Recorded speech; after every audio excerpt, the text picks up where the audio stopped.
Hello दोस्तों, good morning, नमस्कार, राम राम, वड़क्कम, केम छो। मैं आपका दोस्त अनुज सिंह आज फिर मैं आया हूँ आपके बीच में एक छोटी सी कहानी लेके।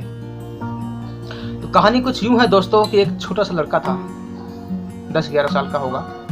वो अपने पिता के पास गया एक दिन और पूछा, पिताजी मेरी जिंदगी की कीमत क्या है, मेरी वैल्यू क्या है। उसके पिता ने जब देखा कि इतना छोटा सा बच्चा होके वो इतना बड़े सवाल कर रहा है, तो उसने बोला, अपने बेटे को एक पत्थर दिया और बोला कि बेटे, इस पत्थर को लेके जाओ उस मंडी में, वहाँ इसे बेचने की कोशिश करना, और यदि कोई तुम्हारे पास आता है, इसकी कीमत पूछता है, तो अपने मुंह से कुछ नहीं बोलना है, तुम्हें सिर्फ अपना एक हाथ दिखाना है। उसने कहा ठीक है। वो गया, मंडी में गया, चद्दर बिछा के एक साइड में बैठ गया। बहुत देर के बाद एक बुजुर्ग व्यक्ति वहां से गुजरा। उसने उस पत्थर को देखा। वो तुरंत उस बच्चे के पास आया, बोला कि बेटे, इस पत्थर की कीमत क्या है।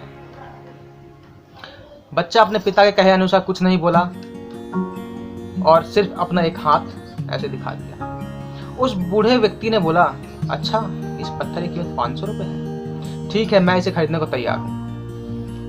परंतु वो बच्चा उस पत्थर को लेके वापस अपने घर गया। अपने पिताजी को बताया उसने कि पिताजी, इसकी कीमत तो 500 रुपए है। उसके पिता ने कहा कि ठीक है बेटा, अब तुम इसी पत्थर को लेकर दोबारा उस मॉल के बाहर जाओ और वहां भी तुम्हें कुछ बोलना नहीं है, सिर्फ अपना एक हाथ दिखाना है। उसने कहा ठीक है। वो गया मॉल के बाहर, उस पत्थर को बेचने की कोशिश करी। काफी मेहनत मशक्कत के बाद में एक व्यक्ति आया उसके पास में। उसने पूछा, इसकी कीमत क्या है। कुछ नहीं बोला अपने मुंह से। फिर उसने अपना सिर्फ एक हाथ दिखाया। वो व्यक्ति बोला, अच्छा, क्या इसकी कीमत 5000 रुपए है, ठीक है, मैं तुम्हें इसकी कीमत देने को तैयार हूं, ये पत्थर तुम मुझे दे दो। वो फिर उस पत्थर को लेकर अपने पिताजी के पास गया और बताया कि पिताजी, इसकी कीमत तो 5000 रुपए है। उसके पिता ने कहा, बेटे, अब तुम इस पत्थर को लेकर जौहरी बाजार में जाओ, वहां पे भी यही करना, अपने मुंह से कुछ नहीं बोलना, सिर्फ अपना एक हाथ दिखाना। बच्चा उस पत्थर को लेकर जौहरी बाजार गया। वहां पे जब किसी जौहरी ने उसको देखा, वो उसके पास आया, बोला कि ये पत्थर तुम्हारे पास कहाँ से आया। यही वो पत्थर है जिसे मैं जिंदगी भर से तलाश कर रहा हूँ, बताओ क्या कीमत है इसकी, मैं तुम्हें हर कीमत देने को तैयार हूँ। बच्चे ने कुछ नहीं बोला, फिर सिर्फ अपने हाथ दिखाया।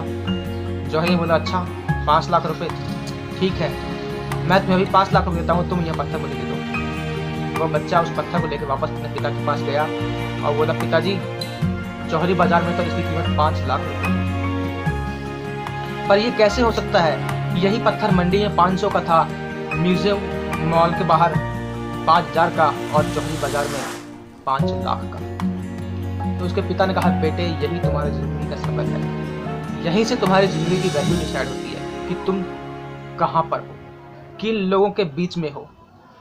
तुम्हारी असली वैल्यू वहीं पे ज्यादा होगी जहाँ पे वो जौहरी बैठा है, वो पारखी बैठा है, जो तुम्हें पहचानेगा, तुम्हारी सही कीमत पहचानेगा। तो दोस्तों, मेरे कहानी सुनाने का मकसद यही है कि अपने आप को पहचानिए, अपनी वैल्यू को पहचानिए और उन लोगों को पहचानिए जिनके बीच में आप हैं, क्योंकि आपकी असली कीमत वहीं पे होगी जहाँ पे आपको परखने वाला वो जौहरी बैठा है। धन्यवाद दोस्तों, थैंक यू वेरी मच।